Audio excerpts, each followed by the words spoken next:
Be me. 40, communications director at London marketing firm. Divorced, single mother to 14-year-old son Oliver. Been raising him alone since divorce 6 years ago. His father moved to Amsterdam, minimal contact. Always been vocal feminist, especially about raising boys differently. Teaching Oliver about consent, toxic masculinity, emotional intelligence.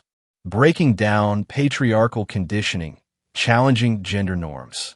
Proud of raising a feminist son in progressive household. Write blog about feminist parenting, small following. Oliver attends local comprehensive school in Islington. Good school, diverse, progressive reputation. About 1,200 students, mix of working class and middle class families. Always been involved parent, attend every parent's evening. Active in PDA, vocal about school policies. Push for gender-neutral uniforms, better sex education. Challenge sexist language, advocate for girls in STEM. Known among staff as engaged but difficult. This term, Oliver's grades have been slipping, especially in maths and science, subjects he used to excel in. His behavior reports mention distracted and withdrawn. Not like him, he's usually enthusiastic about school. Decide to schedule meetings with his teachers. Email his maths teacher, Mr. Thompson, 45, been teaching 18 years. Request meeting to discuss Oliver's progress. He responds quickly, professionally. Happy to meet. Please book through main office. They'll arrange a meeting room with another staff member present. Find a response odd. Why another staff member? Email back. Just needs to be quick chat. Can we meet in your classroom after school?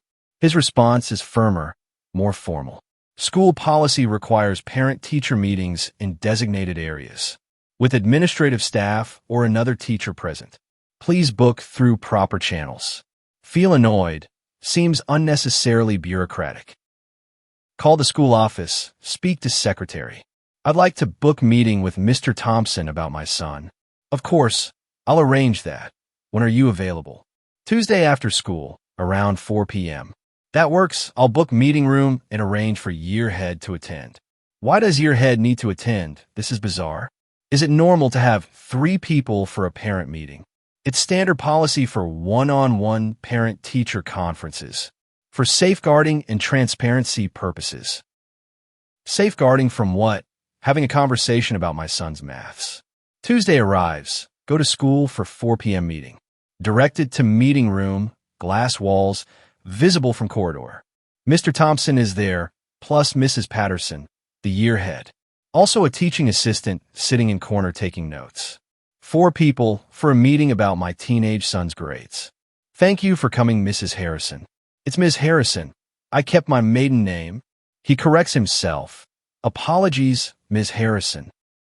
We discuss Oliver's maths performance for 20 minutes. Mr. Thompson is professional but distant. Answers my questions, but volunteers nothing extra. Mrs. Patterson mostly just observes, occasionally nods. The whole thing feels formal, stilted, uncomfortable. Not like parent-teacher meetings used to be. Ask about extra support options, tutoring, resources. Mr. Thompson provides information, but keeps glancing at Mrs. Patterson, like he's checking if his answers are appropriate. Meeting ends after 30 minutes. Feels unsatisfying. Didn't get the detailed insight I wanted about Oliver. Next week, similar situation with science teacher. Mr. Patel, 38, taught Oliver for 2 years. Used to have friendly rapport with him at school events. Same formal meeting room setup. Same additional staff present. Same distant, careful responses. Same uncomfortable atmosphere. After that meeting, stopped by Oliver's PE teacher in corridor. Mr. Davies, 50, Welsh, been at school forever. Always friendly before, chatty at sports days. Mr. Davies, can I ask about Oliver's participation in PE? He immediately looks uncomfortable, steps back slightly. Perhaps we should schedule a proper meeting through the office. I just have a quick question. Takes 2 minutes. He's scanning the corridor, looking for witnesses. I really think it's better to go through official channels. For both our protection, you understand. For both our protection? What does that even mean? He excuses himself quickly, practically fleeing. The avoidance is obvious now, not just procedure. Male teachers are actively avoiding being alone with me. Talk to another mother at school gate pickup. Caroline, also single mom, son in Oliver's year. Have you noticed the male teachers are weird about meetings? She laughs. You mean the whole witness requirement thing? Yeah, it's ridiculous. We're talking about our children. Caroline lowers her voice. It's because of safeguarding policies. Male teachers won't meet with mothers alone anymore. Too risky, one accusation and their career is over. This seems paranoid, unnecessarily cautious. But I'm not going to accuse anyone of anything. They don't know that though, do they? So they protect themselves by never being alone with us. She shrugs. Can't blame them really, after what happened to Mr. Foster. Don't know this story. What happened to Mr. Foster? History teacher, left 2 years ago before you joined PDA. Parent accused him of inappropriate behavior in a meeting. Turned out to be completely false, but he was suspended for months. Investigation cleared him, but he left anyway. Reputation destroyed. Feel defensive. But that's one case, an exception. Maybe, but teachers remember they talk. Now, they all follow the same rules. Never alone, always witnesses. Walk home thinking about this, feeling unsettled. Is this really about protection or about excluding mothers? That evening, Oliver mentions casually, Mom, can you maybe not email my teacher so much? Why? I'm just staying involved in your education. He looks uncomfortable. Teenagers hate parental involvement. It's just, the lads take the piss because you're always complaining. I'm not complaining. I'm advocating for appropriate standards. He rolls his eyes. You complained about Mr. Davies' rugby language. Said, man up was toxic masculinity. That is toxic masculinity. It reinforces harmful stereotypes. Oliver sighs. He was just telling us to push harder in training. It's just an expression, Mom. Everyone says it. Language matters. It shapes how we think about gender. He's clearly frustrated. You also complained about the house system. Said naming houses after historical figures reinforces male dominance. Because they're all men, it does reinforce male dominance. Oliver stands up. Churchill House, Attenborough House, Pankhurst House, Curie House. 2 men, 2 women, it's literally equal. But you wanted more women's names. Don't remember that detail. Thought they were all male. And you complained about the football team photos in the corridor.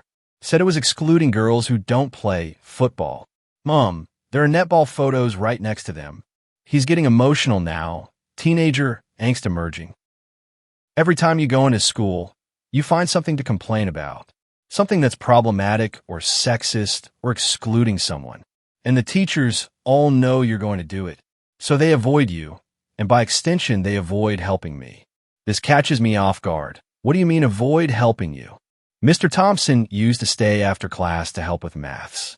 Now he just tells everyone to come to lunch club, where there's always other staff around. Oliver continues, and Mr. Patel used to let students come early to use the lab. Now he's canceled that, says it's liability issue. But really it's because he doesn't want to be alone with students or parents. Feel defensive. That's not because of me. Mom, you literally reported Mr. Davies for putting his hand on my shoulder. Said it was inappropriate physical contact. He was congratulating me for winning the match. Did report that. Thought it was necessary. Unnecessary physical contact can make students uncomfortable. I wasn't uncomfortable. You were uncomfortable. And now Mr. Davies barely talks to me in PE. Afraid you'll report him again for something else. Oliver is properly upset now, voice rising. All the lads know, they take the piss constantly. Watch out. Oliver's mom will report you for toxic masculinity. Better not say guys around Oliver. His mom says it's excluding. He's crying now. Teenage boy tears he's trying to hide. I'm just trying to make it through school, Mom. And you're making it harder by constantly complaining. The teachers avoid us. The other parents think you're difficult. And I'm the kid whose feminist mom ruins everything. Feel like I've been slapped. Never realized this impact. Oliver, I'm trying to make the school better for everyone. You're making it worse for me. He goes to his room, slams the door. Sit alone in the kitchen, replaying the conversation. All the times I've contacted school about various issues. All the complaints I've filed, concerns I've raised. The language policing, the policy challenges, the constant vigilance. Thought I was being good parent, engaged and advocating. But Oliver experiences it as me making his life harder. Next morning, email Oliver's form tutor to schedule meeting. Ms. Rodriguez, young teacher, maybe 30, Spanish heritage. She's always been friendly, easier to talk to than male teachers. She responds, happy to meet. Let me know when suits. No mention of additional staff or meeting rooms. Booked to meet her Thursday after school. Arrive Thursday. She greets me warmly, takes me to her classroom. Just the two of us, relaxed, normal. Immediately notice the difference from meetings with male teachers. She's open, detailed, gives me full picture of Oliver's progress. Talks about his social dynamics, his friendships, his confidence. Mentions she's noticed he's more withdrawn this term. Has something changed at home or in his life? Explain his father has been even less present than usual. That could be part of it. Teenage boys need father figures. Even if not their own father, male role models matter. She hesitates, then continues carefully. I wonder if the male teachers might be less engaged with Oliver. Because of your involvement with the school. Feel defensive immediately. What do you mean? You've reported several male teachers over the years for things that other parents might let go. The teachers talk. They're cautious around certain parents. She's being diplomatic but clear. Are you saying they're punishing Oliver because of me? Not punishing exactly, just protecting themselves. By keeping distance, staying formal, not developing relationships. Which might be affecting Oliver's support and engagement. This is hard to hear, but rings true. Mr. Thompson used to be Oliver's favorite teacher. He'd talk about him at home, excited about math projects. This year, Oliver barely mentions him, just does the work. Ask carefully, what specifically have I done that's caused this? Ms. Rodriguez pulls out a file, shows me politely. You've filed 11 formal complaints in 3 years. About 6 different staff members, mostly men, lists them. Mr. Davies for the shoulder touch incident. Mr. Thompson for using guys to address mixed gender class. Mr. Patel for a science example you found gender stereotyped. Mr. Foster for meeting with you alone before the policy changed. Mr. Davies again for saying man up during P. The headmaster for male-dominated house names. She continues, plus numerous informal concerns raised. About language, about curriculum content, about representation. You're very engaged, but it's created an environment where male teachers are afraid to interact with you. Feel tears starting, this is not how I saw myself. I was trying to make the school more inclusive.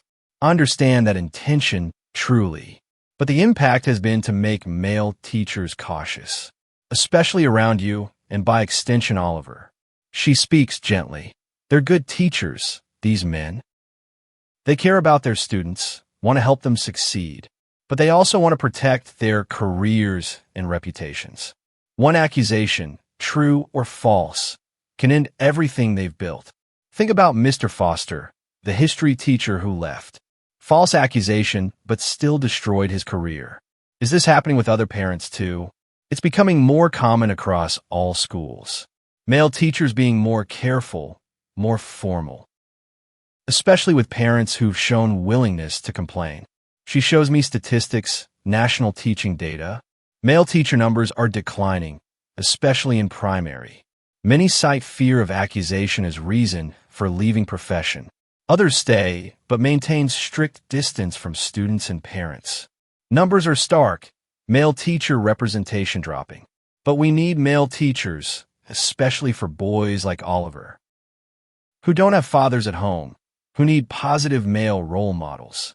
Yes, and policies meant to protect children are inadvertently driving away the men who could help them most. She closes the file, speaks carefully. I'm not saying don't advocate for your son, but maybe consider how you advocate, how often, how publicly, whether every concern requires formal complaint, or whether some things could be handled differently. Drive home processing this conversation. Everything I thought I was doing right was actually damaging Oliver's education and relationships, making male teachers afraid to help him, creating an environment where he's isolated and struggling. That weekend, look through my sent emails to school. Hundreds over 3 years, so many complaints. About language, about content, about policies, about interactions. Everyone felt justified at the time, but seeing them all together, it's overwhelming. I'm the parent teachers dread seeing. The one they warn each other about. The one who will report anything that can be interpreted negatively. Monday morning, request meeting with headmaster. Mr. Wilson, 55, been head for 12 years. Professional, but has always been slightly distant with me. Now I understand why. Same meeting room setup, deputy head present. Same formal, careful atmosphere. Thank you for meeting. I wanted to discuss something. He's guarded, probably expecting another complaint. I've realized my complaints may have affected Oliver negatively. That male teachers are keeping distance to protect themselves, and that's impacting his education and well-being. Mr. Wilson relaxes slightly. Wasn't expecting this. That's quite an insight, Ms. Harrison. I want to apologize for the volume of complaints, for not considering the impact on staff or on Oliver. He's diplomatic. We take all parent concerns seriously. But perhaps we can discuss more constructive approaches. We talked for an hour about how to reset relationships, how to rebuild trust with male teachers, how to support Oliver without undermining his teachers. Mr. Wilson is honest, careful but honest. Your complaints have been challenging for staff. Several experienced teachers feel unfairly targeted, feel they can't do their jobs without constant scrutiny. He continues, we've had to implement stricter policies because of increased complaints from various parents. Male teachers now required to have witnesses present, document every interaction, record every conversation. Shows me the burden. This takes time away from teaching, creates barriers between teachers and students, makes relationships more formal, less personal, which particularly affects boys who need male mentorship. The unintended consequences are clear now. What can I do to repair the damage? Start by demonstrating trust, allowing normal interactions, giving teachers benefit of the doubt, saving formal complaints for serious issues, not every concern. He suggests, perhaps meet informally with the teachers you've complained about. Apologize for any overreach. Express confidence in their professionalism.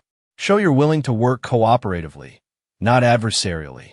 Over the next weeks, do exactly that. Request informal coffee with Mr. Thompson. He's skeptical at first, brings Mrs. Patterson as witness. I wanted to apologize for the complaints I've filed, for making you feel like you couldn't do your job, for not trusting your professionalism and experience. He's surprised, clearly didn't expect apology. I appreciate that. It has been difficult. Every interaction, wondering if something will be reported. Second-guessing every word, every gesture, every comment. We talk honestly about the impact. I stopped doing extra help sessions after school. Canceled the math club I ran for years. Just couldn't risk being alone with students anymore, especially with parents who had complained before. His loss is palpable. Clearly love those activities. Oliver used to love your maths club, talked about it at home. He was good at it too, real potential.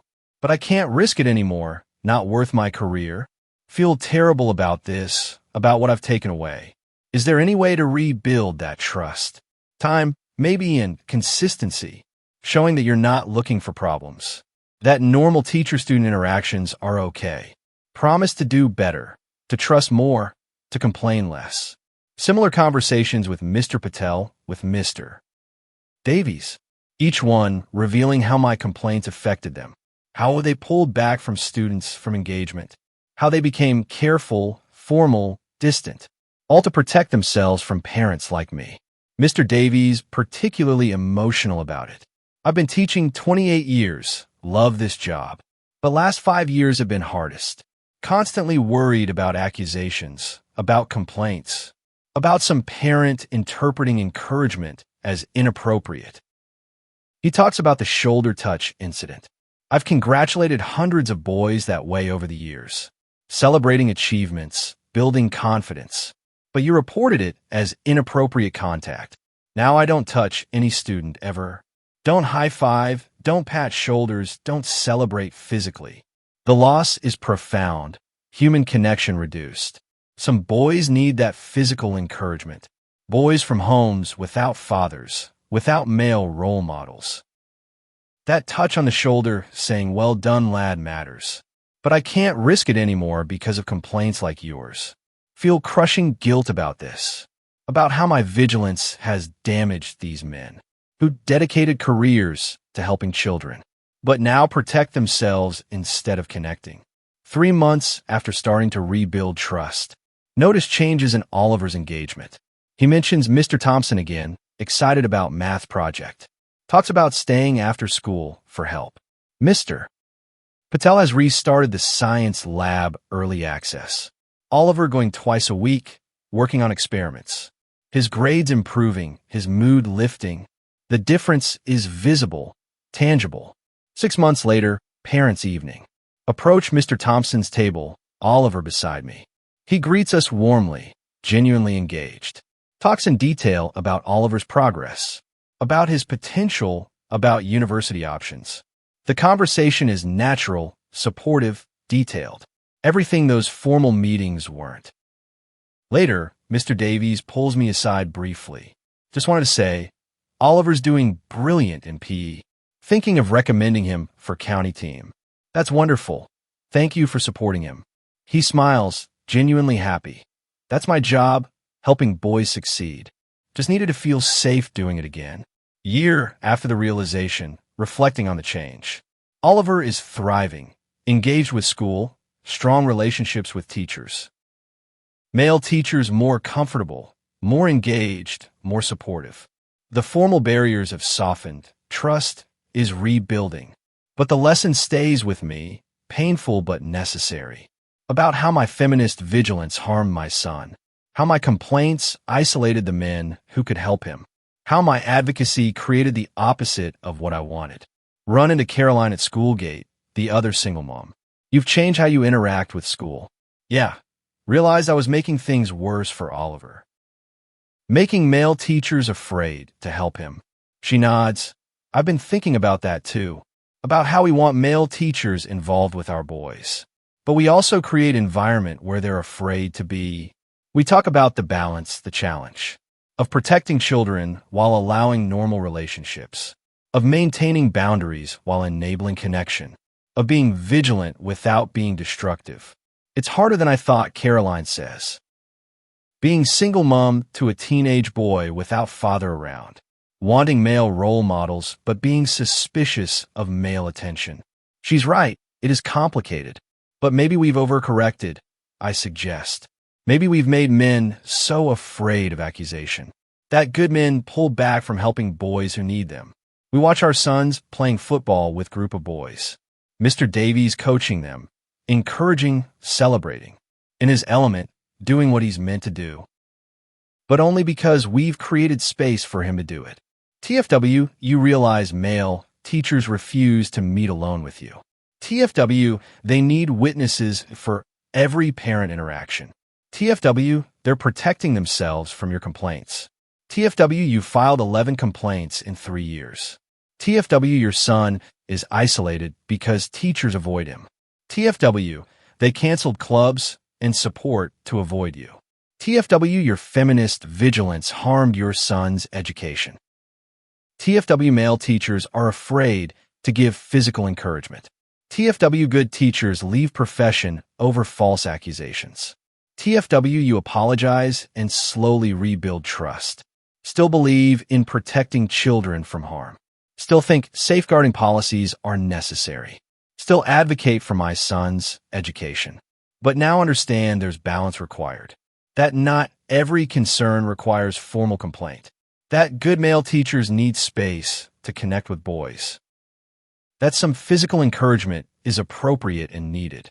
That teenage boys need male role models, especially boys without fathers at home. Mr. Thompson, Mr. Patel, Mr. Davies taught me that. by pulling back when I made them afraid, by showing me what's lost when men can't connect, by slowly re-engaging when I showed trust. Oliver taught me by telling me honestly how my complaints affected him at school, how teachers avoided helping him, how he suffered from my overvigilance. It took me 40 years to learn this lesson, nearly cost Oliver his education, nearly drove away the men who could help him most. But at least I learned it. At least I changed before it was too late.